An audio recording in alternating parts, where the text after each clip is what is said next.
Yang mau saya tunjukkan lagi di yang paling bawah di sini. Eh, Jumlah darah, volume darah di dalam tubuh kita tuh kira-kira untuk orang yang berusia, orang dengan berat badan sekitar 70 kilo itu kira-kira 5 liter.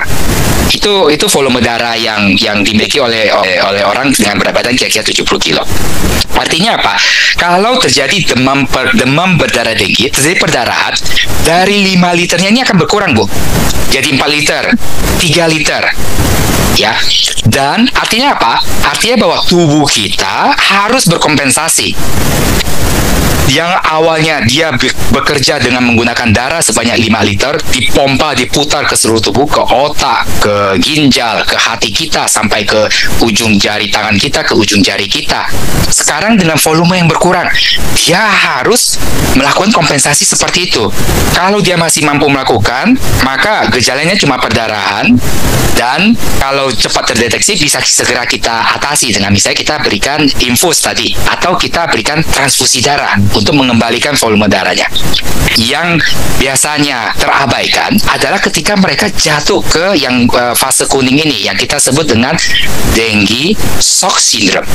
Dengue shock syndrome adalah fase paling berat dari demam dengue, di mana dia mengalami perdarahan. Saya kembalikan ke sini ya Bu, ke slide ini. Dia terjadi perdarahan di fase kritis ya. Lalu tadi seperti informasi awal saya, volume darah 5 liter, tapi dia mengalami kehilangan, misalnya kehilangan sampai 3 liter, jadi sisa 2 liter. Tubuh kita nggak mampu lagi berkompensasi, jantung kita nggak mampu berkompensasi untuk memompakan 2 liter ke seluruh tubuh kita. Ini akan menyebabkan kondisi yang kita sebut shock. Shock itu adalah kondisi medis di mana terjadi gangguan sirkulasi darah. Jumlah darahnya udah tidak mencukupi untuk bisa dipompakan ke organ-organ penting. Kalau misalnya telat untuk diberikan tambahan darah gitu. Tambahan darah, atau kadang nggak perlu tambahan darah, tambahan cairan, Bu. Itu juga telat diberikan tambahan cairan, dia volumenya udah sangat kurang.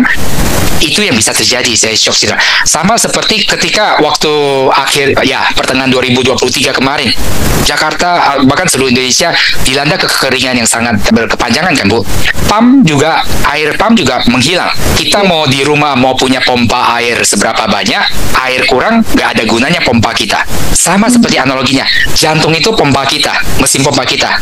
Tapi ketika airnya nggak ada, maka si jantung nggak bisa ngapa-ngapain. Akibatnya, dalam hal ini jantung nggak bisa memompa darah untuk ke otak kita dan ke organ-organ vital tubuh kita. Artinya, organ vital kita akan kehilangan kekurangan darah dan akan mengakibatkan kerusakan pada organ-organ vital tersebut. Dan bagaimana kita bisa prediksi, kalau organ-organ vital kita rusak, otak kita, hati kita, ginjal kita, akibat yang paling buruk adalah kematian.